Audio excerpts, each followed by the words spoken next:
Жин Жунхён захирал хүн биш. Яахаа хүний өнөргүй амтан байж болно. Үгүй, хүний өнөргүй амьтан биш. Зүгээр л хүн биш. Тэр бол чөтгөр. Тэр чинь юу гэсэн үг вэ? Жин Жунхён захирал бол сүнстэй холбогдсон чөтгөр. Тэрнийг хизээч хүмүүсийн зохиосон хуулиар зогсоож чадахгүй.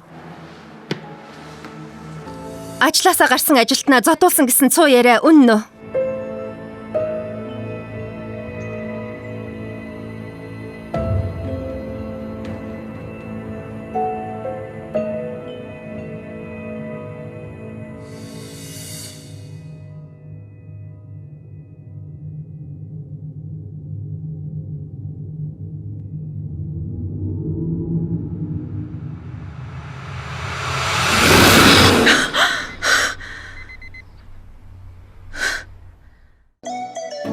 Онцгой бүтээлийг ойрын гос